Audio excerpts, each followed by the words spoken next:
दोस्तों, क्या परिणीति चोपड़ा राघव चड्ढा से शादी नहीं करती अगर आम आदमी पार्टी ने राघव चड्ढा का साथ नहीं दिया होता? सौरभ भारद्वाज ने शादी को लेकर क्या तंज कसा है राघव चड्ढा पर, बयान आपको सुनाएंगे। पहले बात करते राघव चड्ढा ने एक और वीडियो जारी करते हुए क्या कहा। राघव चड्ढा को कई दिनों से ट्रोल किया जा रहा था और ट्रोलिंग के बाद अपनी सफाई देते हुए राघव चड्ढा ने क्या तर्क दिए हैं, पहले वो आपको सुनाते, उसके बाद उसका विश्लेषण करेंगे। और सौरभ भारद्वाज ने शादी वाला जिक्र करते हुए राघव चड्ढा को क्या जवाब दिया है वो भी आपको सुनाएंगे। पहले राघव चड्ढा नए वीडियो में क्या कहते जरा सुनिए। पिछले 3 दिनों से आप सबके बहुत मैसेजेस आ रहे हैं। आप में से ज्यादातर लोग मुझे बेस्ट विशेस दे रहे हैं, कांग्रेचुलेट कर रहे हैं, और कुछ लोग मेरे इस फैसले के पीछे क्या रीजंस हैं वो जानना चाहते हैं। तो आज ये वीडियो उनके लिए और उन लोगों के लिए भी जिन लोगों ने शायद मेरी प्रेस कॉन्फ्रेंस नहीं देखी। दोस्तों, पॉलिटिक्स में आने से पहले मैं एक प्रैक्टिसिंग चार्टर्ड अकाउंटेंट था। मेरे सामने एक बेहतरीन करियर था, लेकिन मैं उस करियर को छोड़कर पॉलिटिक्स में आया। अपने करियर को बनाने के लिए पॉलिटिक्स में नहीं आया और एक पॉलिटिकल पार्टी का फाउंडिंग मेंबर बना, जिस पार्टी को मैंने अपने प्राइम यूथ के 15 साल दिए, अपने खून पसीने से, बहुत मेहनत से इस पार्टी को सींचा। लेकिन आज ये पार्टी वो पुरानी वाली पार्टी नहीं रही। इस पार्टी में आज एक टॉक्सिक वर्क एनवायरनमेंट है। आपको काम करने से रोका जाता है, पार्लियामेंट में बोलने से रोका जाता है, और ये पॉलिटिकल पार्टी आज चंद करप्ट और कॉम्प्रोमाइज लोगों के हाथ में फंसकर रह गई है, जो अब देश के लिए नहीं, अपने निजी पर्सनल फायदे के लिए काम करते हैं।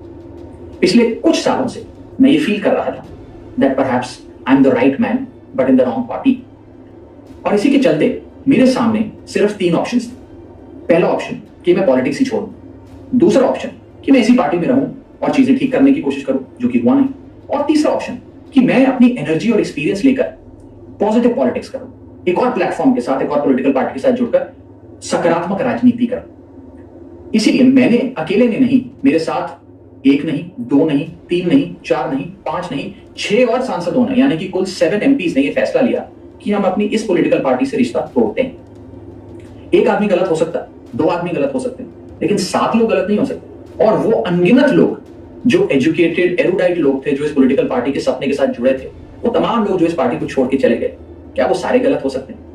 आप ऐसे समझिए, आप में से जितने ऑफिस गोइंग लोग हैं, यदि आपका वर्क प्लेस एक टॉक्सिक प्लेस बन जाए, उसका एनवायरनमेंट टॉक्सिक हो जाए, तो आप कितना काम कर पाएंगे? क्या आप वहां काम कर पाएंगे? अगर आपको वहां काम करने से रोका जाए, आपकी मेहनत को दबाया जाए, आपको चुप कराया जाए, तो आप क्या करेंगे? उस स्थिति में सही फैसला यही है कि आप उस वर्क प्लेस को छोड़ दें। शायद हमने भी वही किया।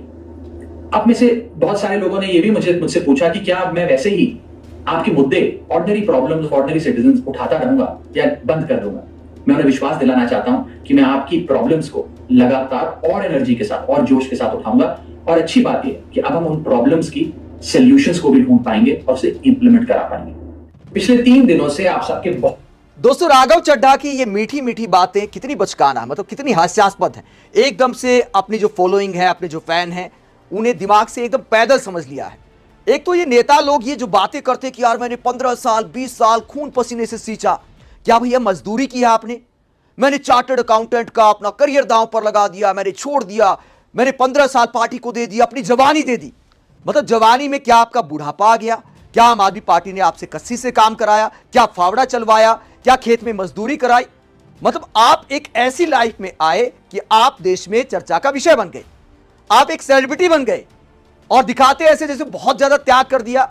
भैया, सांसद बनने के लिए, किसी राज्य का प्रभारी बनने के लिए लोग तरसते हैं, ऐसी लाइफ को लोग तरसते हैं। बहुत सारे चार्टर्ड अकाउंटेंट है देश में, कोई नहीं जानता, लेकिन राघव चड्ढा के अगर आज मिलियंस में फॉलोअर्स हैं, राघव चड्ढा के आज अगर करोड़ों फॉलोअर्स हैं, तो वो राजनीति की देन है, वो आम आदमी पार्टी की देन है। और दूसरा, इन्होंने जो बात की यार बड़ा टॉक्सिक माहौल हो गया था, ये अचानक टॉक्सिक तब हो गया जब दिल्ली में आम आदमी पार्टी की सरकार चली गई, आपकी पार्टी के बड़े बड़े नेता जेल चले गए, तो आप अचानक लंदन चले जाते हैं। और अगर मान लीजिए आम आदमी पार्टी से आपका मोह भंग हो गया, चलो मान लिया आपकी बात सही है, तो आप उस पार्टी में जाएंगे जिससे आपकी विचारधारा मिलती है।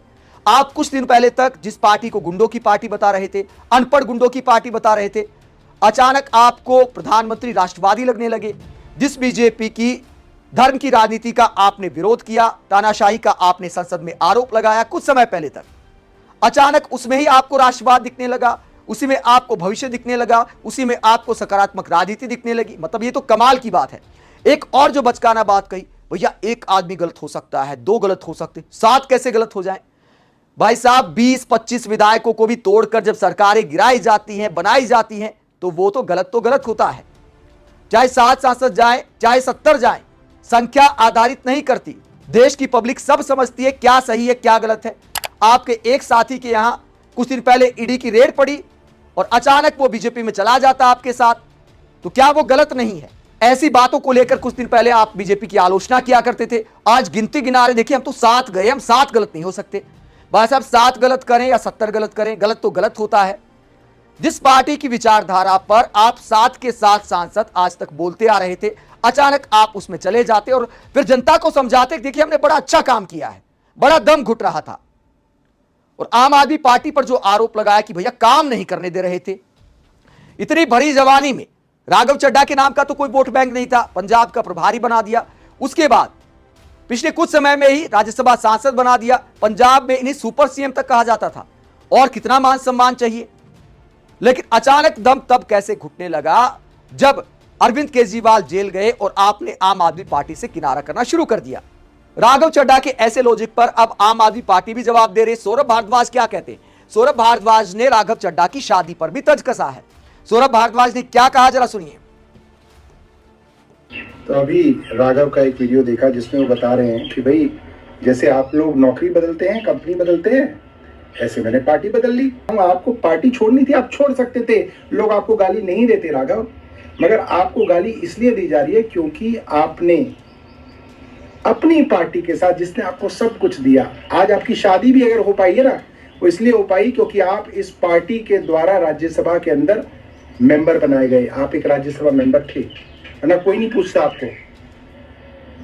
और आपने उस पार्टी से कोई भी नाराजगी हो आपकी, उसके खिलाफ आपने पूरा षड्यंत्र किया, पार्टी की राज्यसभा की पूरी टीम को तोड़ के आप ले गए, इसलिए लोग आपको गालियां दे रहे हैं। और कितनी आप दलीलें दीजिए, आपको लोग गालियां सही दे रहे हैं।